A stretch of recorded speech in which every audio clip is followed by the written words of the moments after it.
Hello there guys, today I'm going to be reviewing the 2017 Safari Limited Feathered Velociraptor.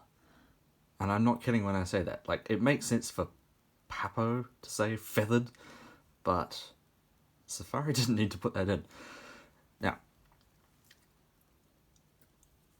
just looking at this thing, it is amazing. It's incredibly up to date with what we know about these animals. It does have one or two minor accuracy issues and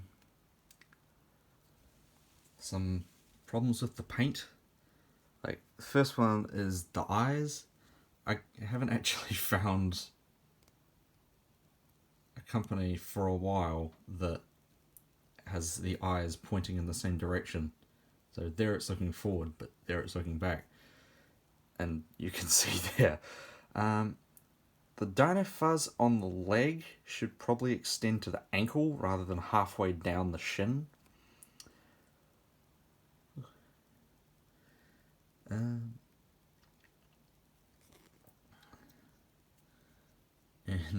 It is accurate that the branching feathers start at the base of the tail rather than halfway down. This is a tail frond. The wings are of good length. The closest relative to this animal has got almost Microraptor or Sinornithosaurus level wings, but this one doesn't, which makes a lot of sense. Finger pads are scaly, which is accurate, and that bit of scales right there should probably be covered by feathers because, of course, the branching feathers are anchored to the second finger. They could probably get away with having the dino fuzz extend a bit further down the face rather than stopping there.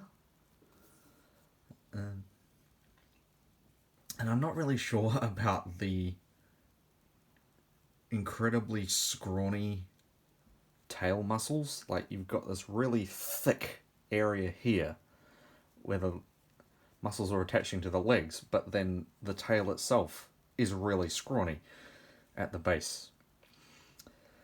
Yeah, I went right past the colours on this thing. I really like it. I love this white kind of emphasizing the black around the eye, the grey. This is yet another example of a good sort of like stereotypical reptile colour being used on the unfeathered portions and working really well. I love the patterns on this.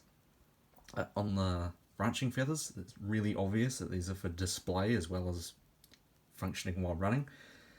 I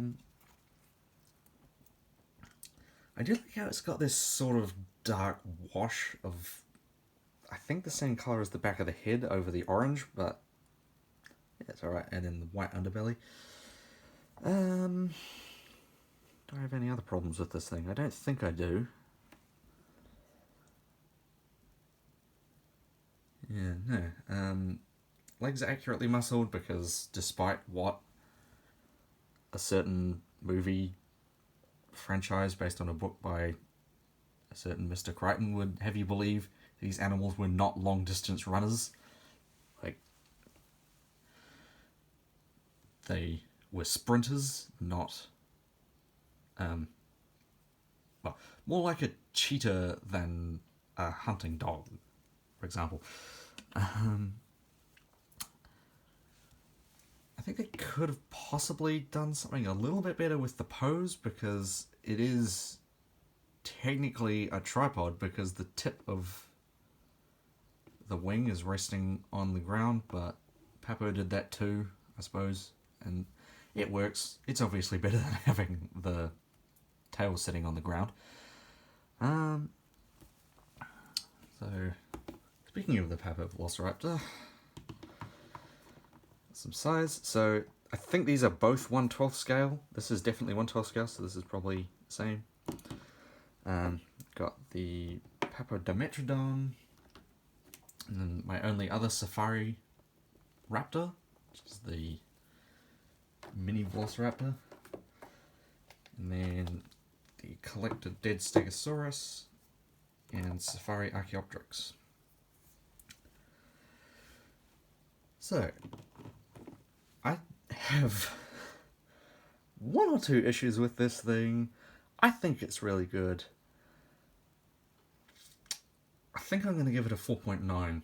It's not 100% perfect, in my opinion, so it's not quite worthy of a 5. So, thank you so much for watching, and I'll see you next time.